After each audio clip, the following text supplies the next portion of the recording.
Good evening, Danvers. Good afternoon, Danvers. I am Mark Zubrick, and I'm reporting for the topics of the town news. And this is the May 24th, 2022 edition. We're going to be talking about post-town elections, post-town meeting, and Beverly Airport status. Welcome to our local broadcast, intended for an open exchange of ideas, providing a forum for our residents, commentators, and meant for Danvers residents. I am not being met with another commentator because of the timing of the show. This show was scheduled for last Thursday. However, we had technical difficulties at the studio, and I rescheduled it for today so we can get this on the air as soon as possible.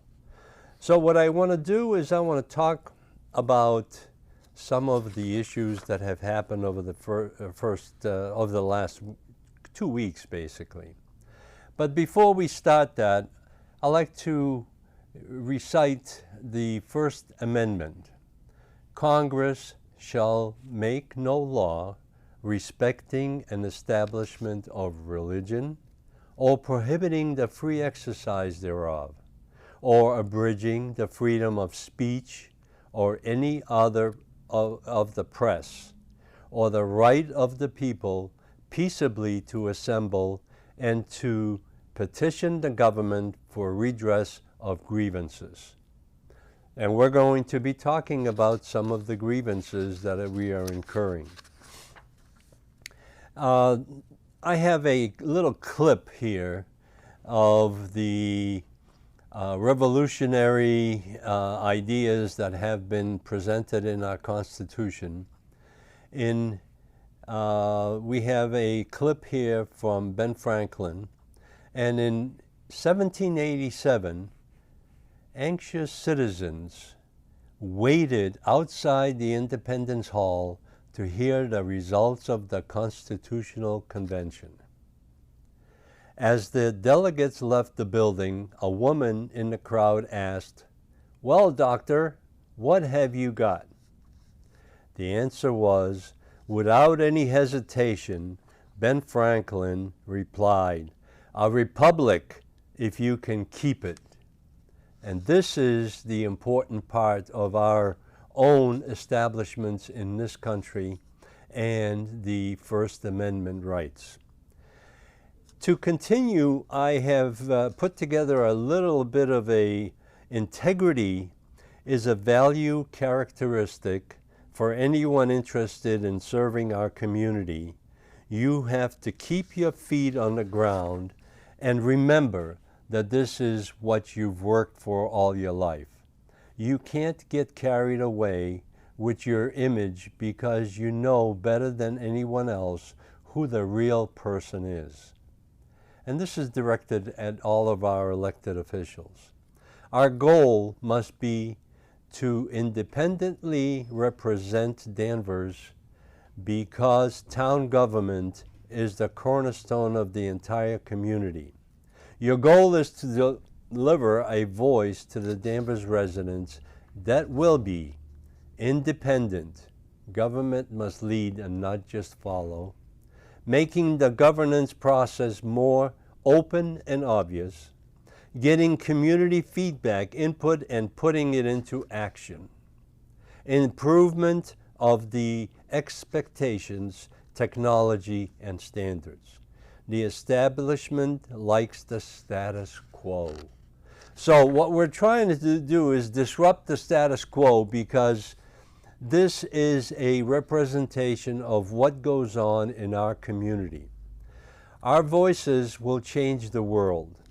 That has been a clip that I've used many, many times, but I'd like to just explain why. YouTube in their efforts to censor our voices, has removed our Topics of the Town news from their platform. We are banned from representing our content because they, YouTube, claim we had misinformation. We are now producing this program for DCAT cable programming, and DCAT has provided a secondary platform to our show and can be viewed on the internet at danverstv.org under Topics of the Town. The agenda and opinions are solely by the Topics of the Town news hosts and commentators. So I'd just like to explain the fact that we have been banned for, I believe, 3 months. And supposedly we are no longer banned. But you know what? Sometimes you say something that doesn't match the agenda that people have at YouTube, and then we'll be banned again. So, the frequently asked questions, what does woke mean? I use this as a definition of woke with our chairman of the school committee and chairman of the select board. It's an awakening of Danvers residents and what really matters: blind obedience to current dictatorship in government, racial agenda, LGBTQ agenda, and cultural circumstances. We have to ask ourselves the question, what is wrong? So David, if we can throw up the definition of woke, and the definition is straight from the internet: a state of awareness only achieved by those dumb enough to find injustice in everything except their own behavior. The town management initiated new positions for our government, the DEI representative or director, and the school department to divert the attention from the mismanagement by our elected officials of what's going on, first of all in our schools, and then second of all in our town government. So today what I want to do is I want to go through 4 or 5 segments, and I'll spend some time on, a little bit of time on the budget. What were the main issues for the Board of Selectmen?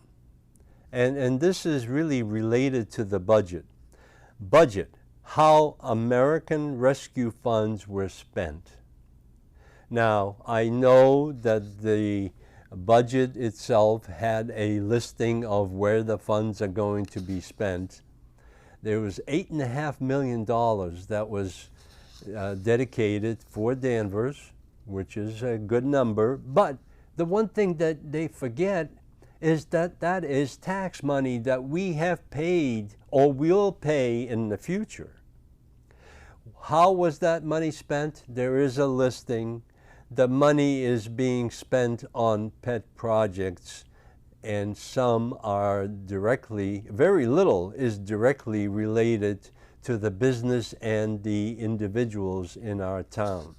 There's a $500,000 line item to support our businesses who have been hurt very badly by the restrictions and the imposition of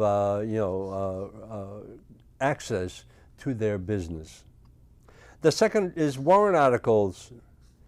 They have been placed on the town-wide warrant on May 16th. And we have several line items on there for, one of them is recall petition. Essex Tech is another petition or a line item. And the solar dump that we are planning to produce power from our landfill that we have basically given away to JRB. What were the important issues for the school committee? school committee, the budget went up by 4.27%. How state and federal funds spent there as well, because the school department got $3.5 million plus another $600,000 that were spent or are going to be spent on education. The staffing levels have not changed at the Danvers school system. They have basically been reshuffled because we have vacant classrooms at the new Smith School because we overbuilt and are anticipating increases in attendance. Extra space for 150 students that are being withheld or being used, not used, at the Danvers High School because Essex Tech has attracted many students, 231 students, to the Essex Tech Magnet School because that's what people need. Quality of education has not changed. We haven't seen any improvements. What are we teaching our kids? The question has been raised over and over again, and we still don't have an answer. Why are some candidates running for office? Personal or public service motives. Now, public service is no longer a term that should be used because every one of the employment situations in the schools and the town are basically assigned a salary that is commensurate with the private sector. Lack of volunteer candidates. Now, that's an issue that has happened this year. Basically, we had one candidate for the 2 seats that were open, but the incumbents took that seat all the way to the end. The school committee had 1 open seat, and there were 2 candidates, and we selected our candidate, and this candidate is the one that was presented on our show where he wanted to have the chairman of the school committee and the superintendent resign because they didn't know what they were talking about. Well, I viewed the film for the school committee meeting, and there was no mention of that at all. So the superintendent is now gone. However, the chairman of the school committee was reelected to that position again, and we'll see how things work out. Why do we have so many town warrant articles on the agenda? Where are our real estate taxes spent? Do people feel comfortable reaching out to the elected officials? Now, I used this clip last time in regards to the access to our elected officials. Now, one of the things that I have noticed is that we have the public comment at each beginning of each meeting. However, I have been observing the selectmen's meeting, and there are very few, if any, public comments that are presented to the Board of Selectmen. But even in the case if they're presented, they are dismissed basically because they don't want to talk about them. They don't bring back old public comment issues. And what we need to do is we need to improve that process because people have something to say and they need to be heard at that meeting, and we need to get some action on those items. The people have petitioned to the town meeting. Basically, a petition is written by an individual or an organization, and we have citizens petition and the progress on the recall petition. Now, that was very disappointing what happened, because that particular petition was basically requested by a group of individual citizens, and the development of that petition was prepared by the town manager and the Board of Selectmen. However, at the end, this petition was voted down because it seems like the Board of Selectmen or any elected official in that town are afraid of a recall petition. We have no redress to the petitions that have been submitted. The recall is a vehicle for recalling an elected official in a due time, and there's all kinds of circumstances that have been developed, but that issue will not go away. I think what we need to do, and it has been mentioned by both the Board of Selectmen and the town meeting members, that we need to open the Town Meeting Act and the Town Manager Act and make sure that this recall happens. So what we have here is we have a clip here that I have prepared from Thomas Jefferson, and it's a quote: "When the people fear their government, there is tyranny. When the government fears the people, there is liberty."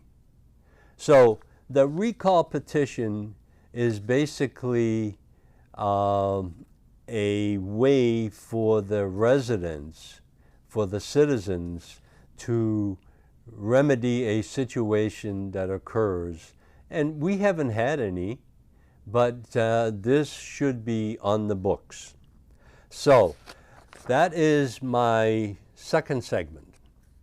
A third segment, I will delve into a little bit more detail on the town budget process and expectations. We will spend, or have spent at the town meeting, $132 million in 8 minutes. I attended that meeting just to see the beginning and how it was going to go. Well, the spending of the funds was so automatic that it only took 8 minutes to spend $132 million.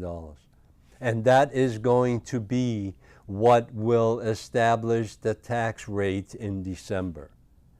The question I always have had when I was at town meeting, that we should be able to identify to our residents what impact this particular spending will have on our tax rate. There was also a $7.7 million of free cash that was basically spent in the following half an hour. $8.5 million rescue plan was identified, but it was not put up to the town meeting to delegate those funds to the proper purpose. There was very little input given to those funds, but the thing that I was told is those are not tax receipts. Well, every single line item, every single dollar that's being spent by the town meeting, and that's what they claim is being spent by town meeting, but it's really being spent by the town manager and the Board of Selectmen, is accounted for and cannot be voted by the town meeting because that is found money. And that was a term that was used when I had the chairman of the Board of Selectmen on the show last time. Found money. Found money, it's tax money. It's money that we have already paid or will pay and our children will pay in the future. So, no zero-based budgeting. the budget is still too high. Where are we spending our tax revenue? We have high salaries. Danvers has a reputation for being one of the better or best towns in the North Shore for employment because we pay such high salaries. I have requested a list of the top 100 salaries that have been paid, and guess what?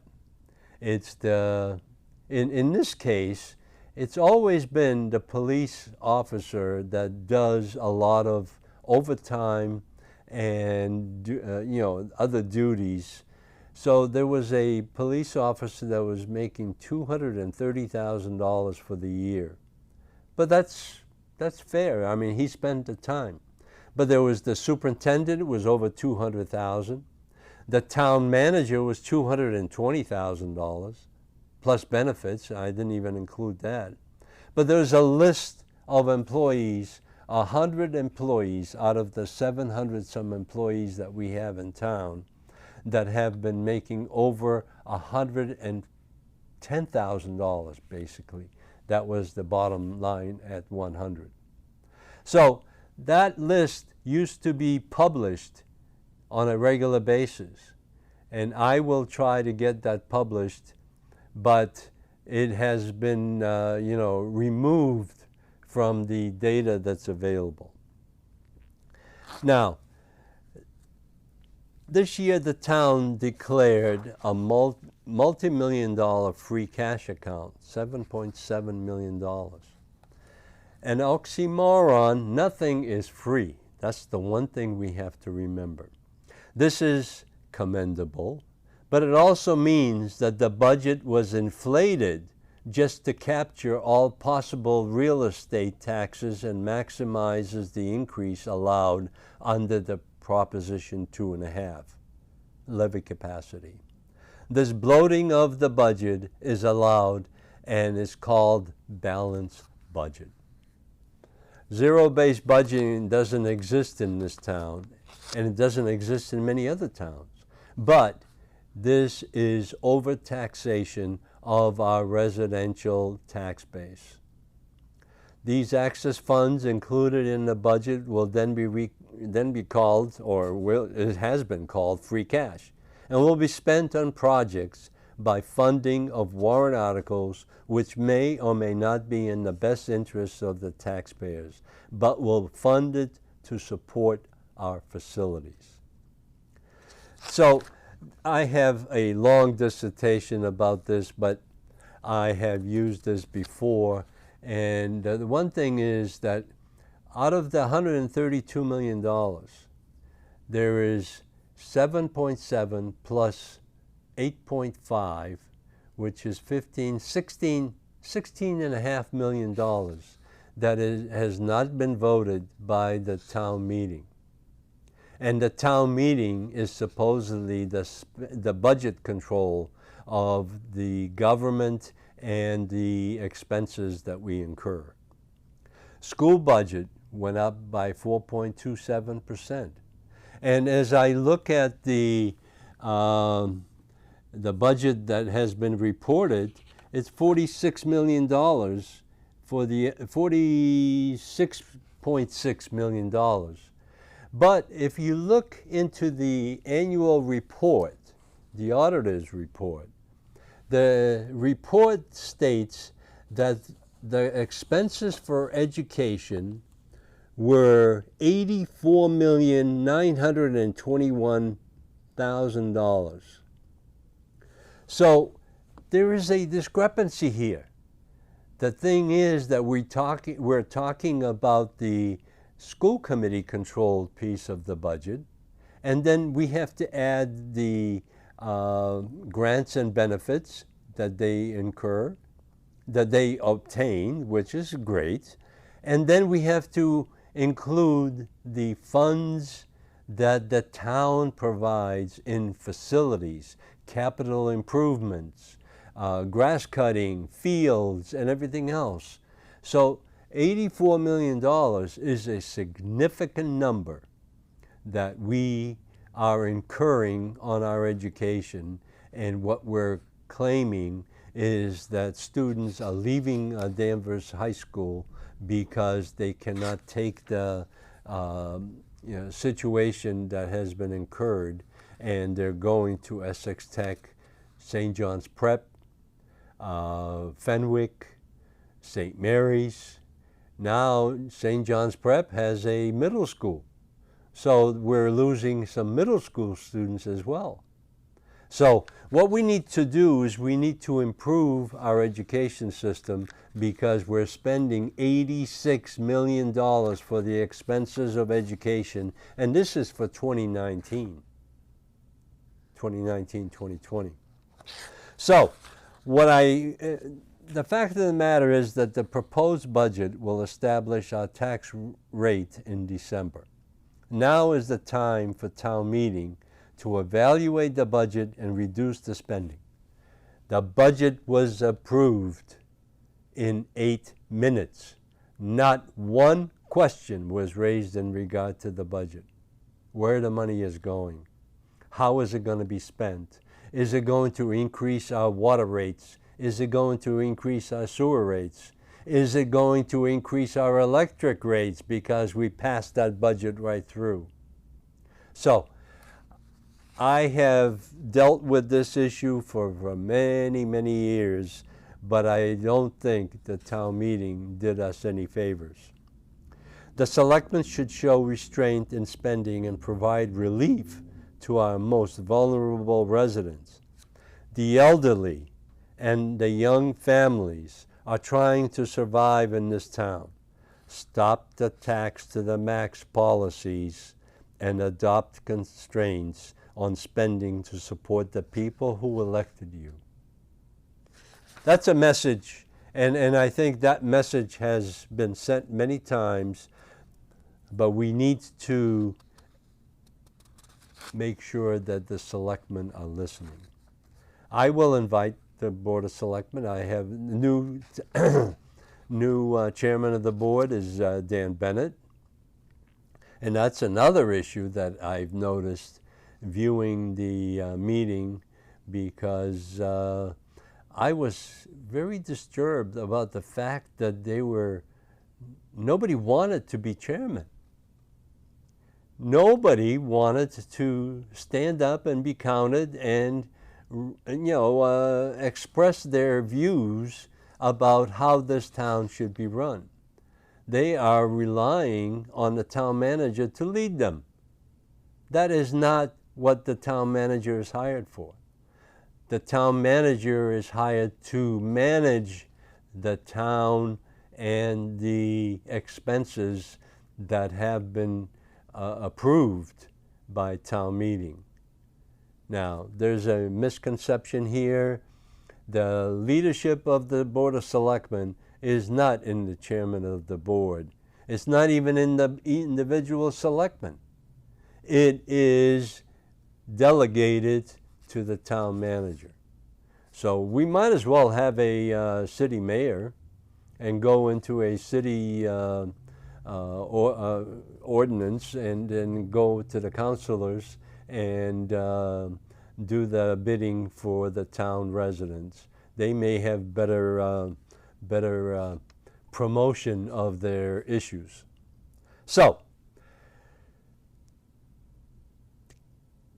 the final question on this thing is, cut the taxes and stop taxing to the max.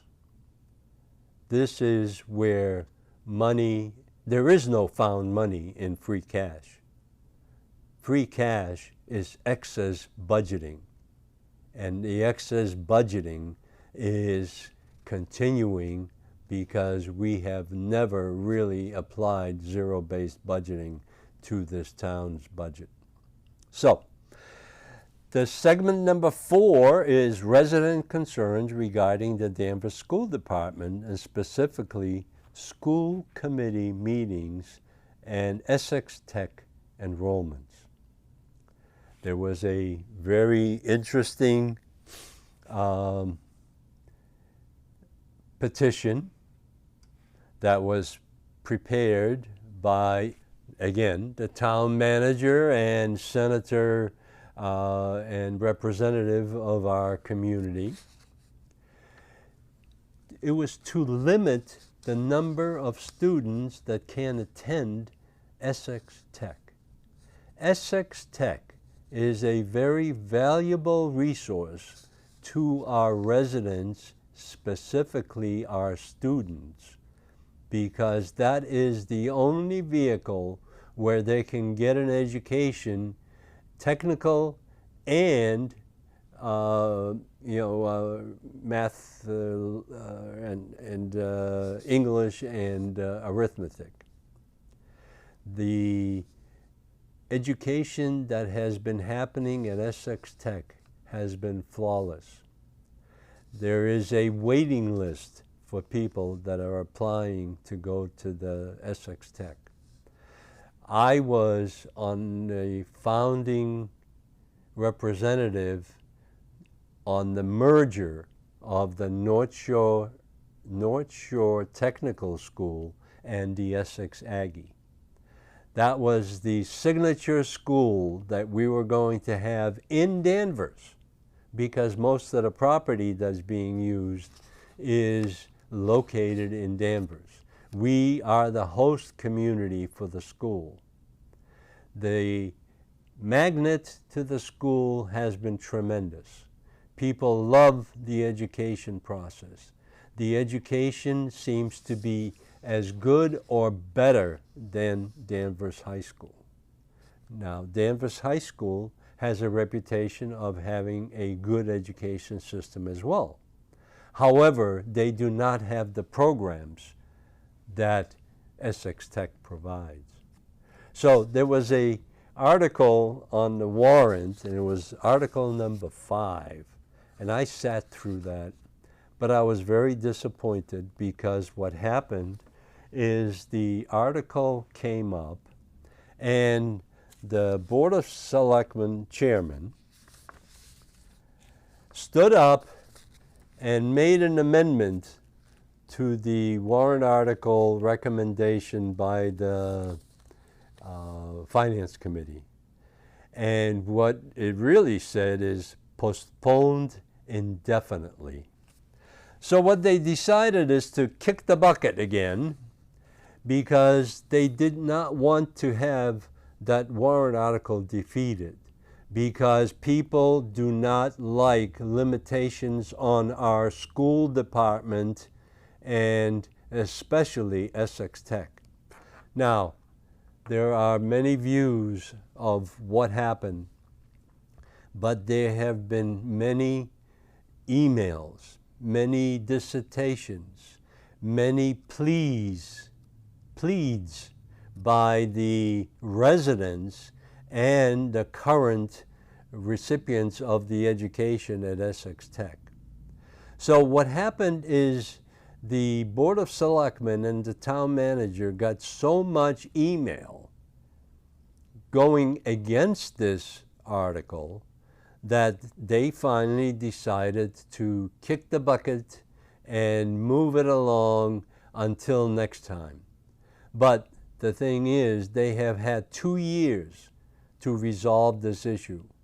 And the issue is not the education or the cost, because the cost of Essex Tech is really much less than what we are paying for education in our school department.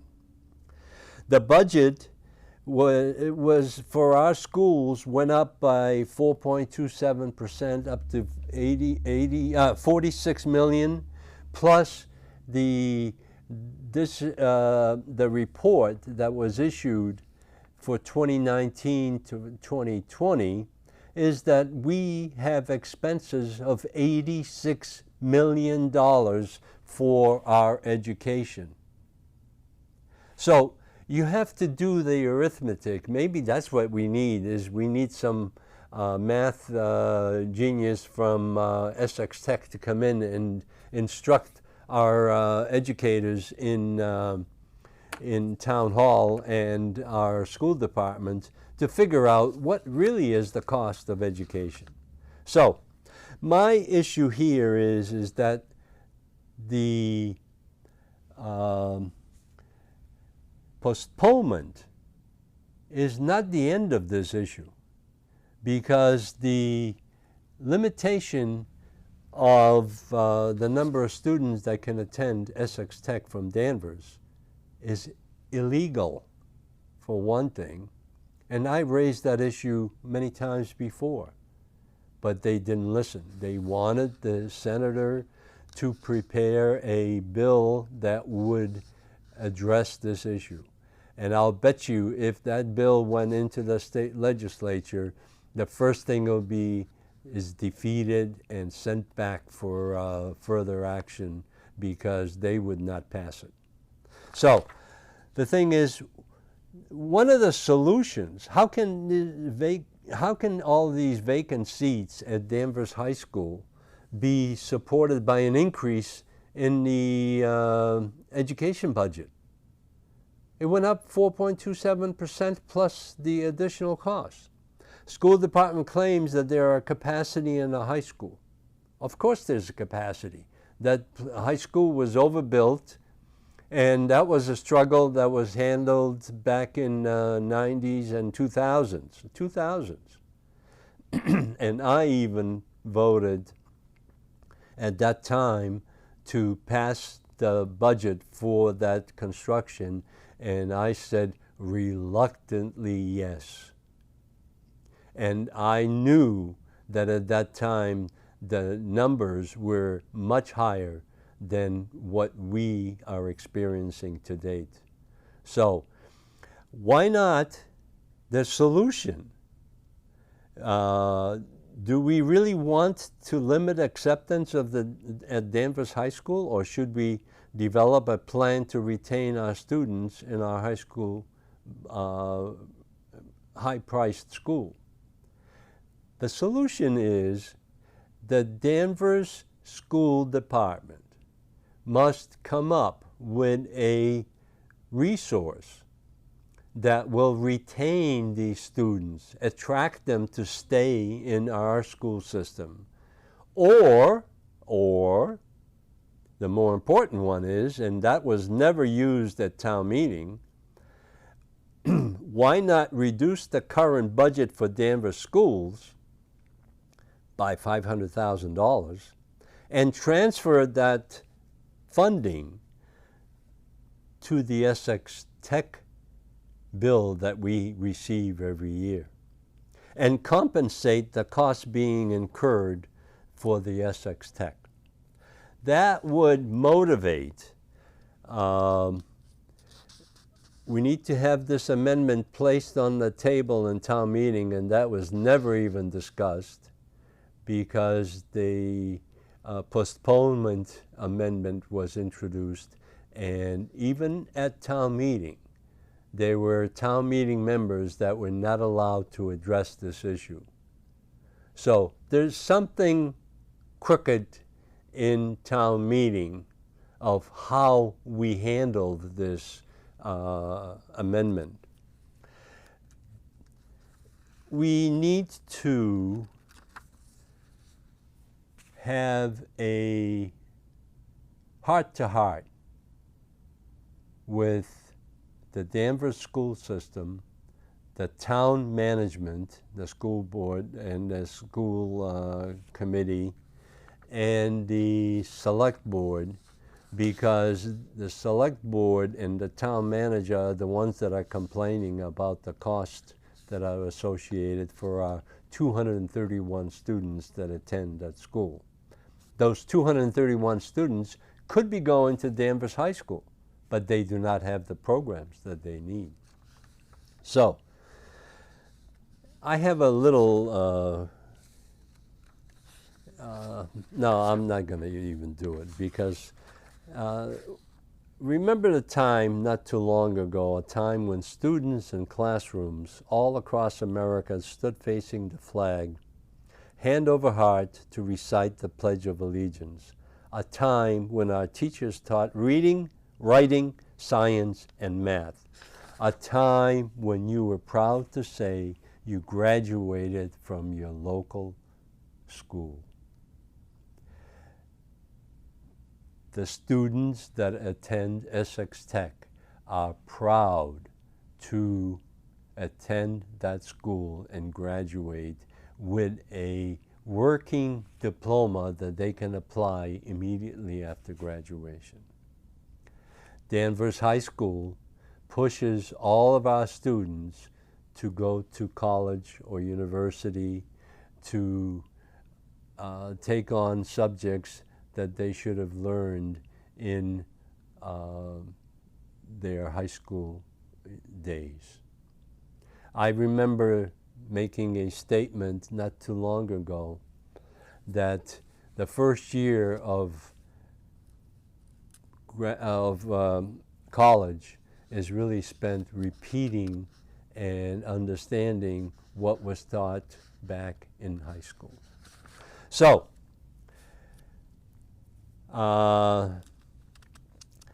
it's time for Danvers to speak up with united voice to tell the education establishment we're watching, and we want them to stop indoctrinating our kids with radical left propaganda. The indoctrination in our schools being disguised and needs to be exposed. Parents and the community must ask for leadership from our school committee. We need public communication and not the dribble on the websites rarely opened by our residents. Technology is not the answer for communications.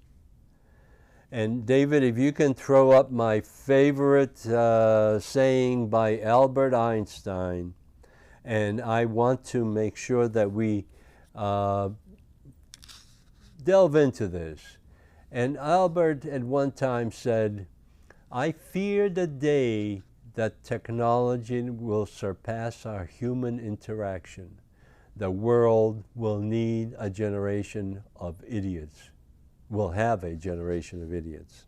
So that's the main topic for the town meeting and the budget and the schools for today. Next item is Beverly Airport.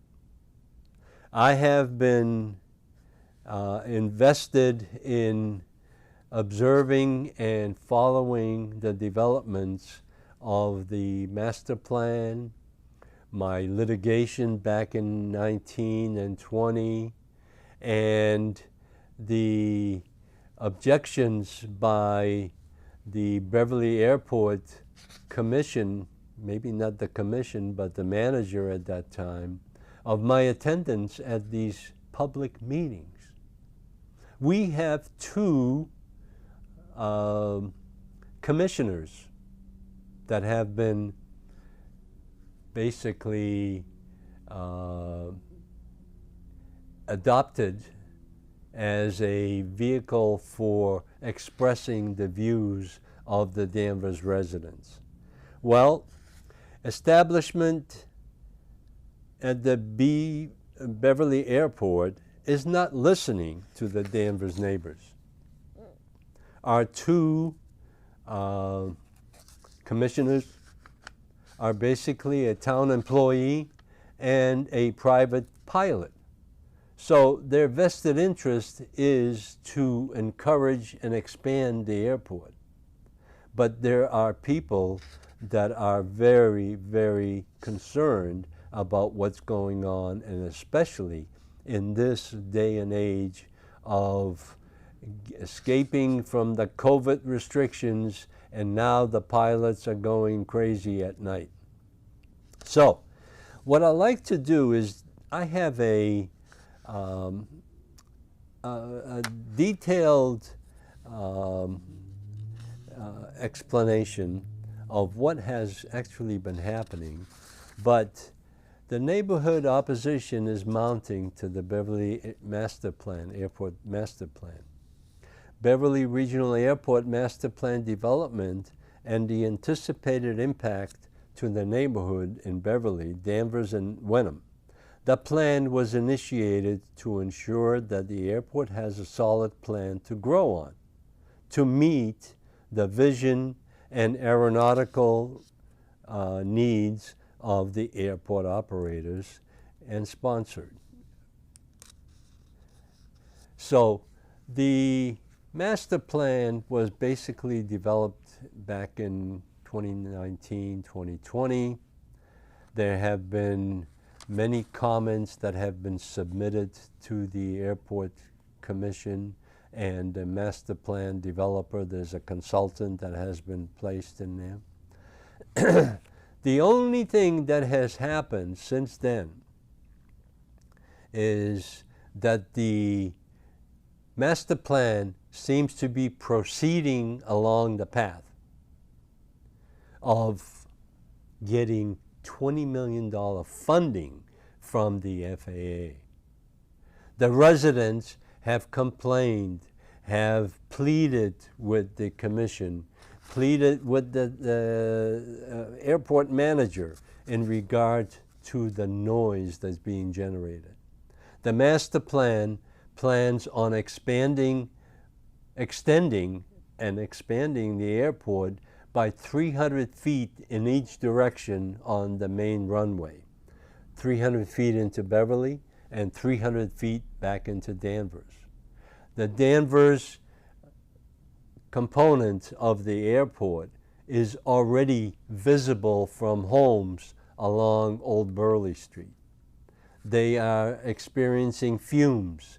They are experiencing noise. They are experiencing impact on their quality of life. So, in defense of some of the commissioners, Scott Dulé, who has recently resigned from the commission, but he has been very instrumental in organizing a noise committee that was put together by residents, by Scott Dulé and the residents in the vicinity of the Danvers and Beverly components and Wenham components to report on what impacts this noise has. So there have been many different vehicles of where to go and complain about these noise levels. And the thing is that they've communicated with each and every organization at the airport. And recently I found out that John Messenger, who owned the operations of the airport and the fuel depot that's located there, is on the Danvers side. And he basically got ousted for some reason, because I've looked at the agendas for the meetings that have been held during this year, in this last 6 months, is all executive sessions. They are meetings that are held in private without any public input, because they're fighting against discrimination. There are issues that are happening at the airport. Therefore, John Messenger has basically sold his component of the plan, and now there's an outside vendor that came in and is going to operate this as a component of his business, without regard to the neighbors. And the town, and not the town manager, but the Beverly Airport manager, has been silent on this whole situation.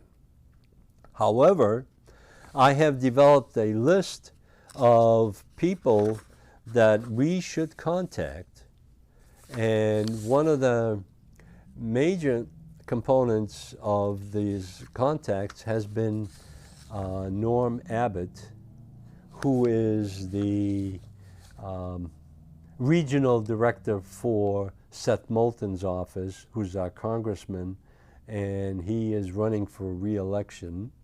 So this may be a good time to communicate this. And I will send out this information to all of the people that have been concerned. But there are components that Seth Moulton and Norm Abbott have been sponsoring. They co-sponsored a bill, H.R. 4929, Rest Act of 21. This bill authorizes the airport to impose an access restriction between the hours of 10 p.m. and 7 a.m. for aircraft.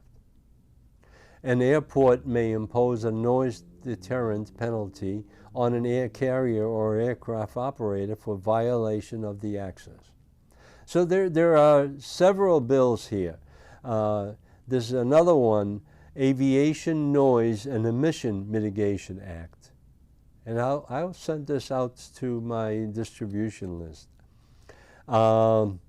This other bill, APPRISE Act. This bill requires the Federal Aviation Administration to ensure that an aviation roundtable technical representative or consultant is allowed to participate in the next generation air transportation system, performance-based navigation implementation process for new and modified flight procedures. There's also Air Traffic Noise and Pollution Expert Consensus Act. There's also an AIR Act.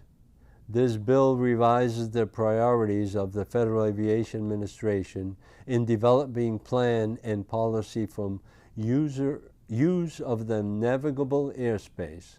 Specifically, the FAA must ensure the safety of aircraft as a primary priority in developing such plans and policy, the minimization of impact of aviation noise and other health impacts on residents and communities, and other impacts of the use of airspace.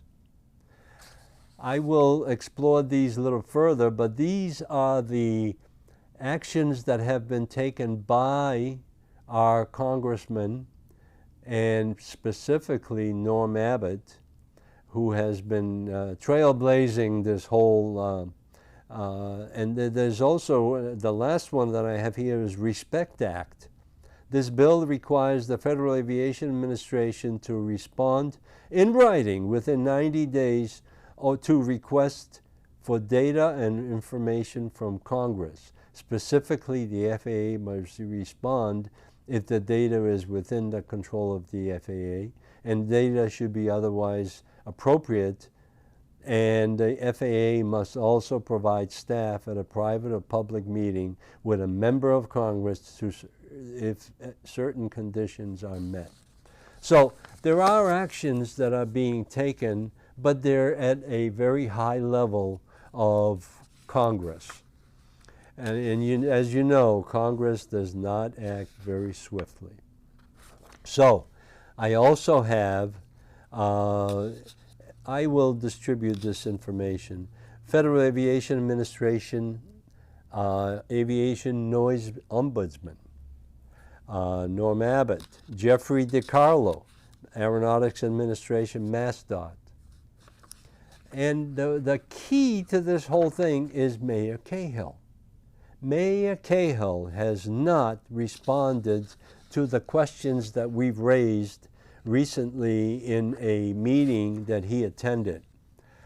We need an environmental impact statement or a study that would identify the level and the impact of the noise in our neighborhoods. Our quality of life is impacted by these small, but also the larger jets that are now coming in to the Beverly Airport. Now, tonight at 6 p.m., there's a meeting that will be held at the Beverly Airport facility, and it is at 50 LP Henderson Road, Beverly, Mass. And one of the agenda items is public comments. I plan to attend. There's a new business noise subcommittee update. It would be very interesting to see this. I am going to attend, and this will be at 6 p.m. at the Beverly side of the airport.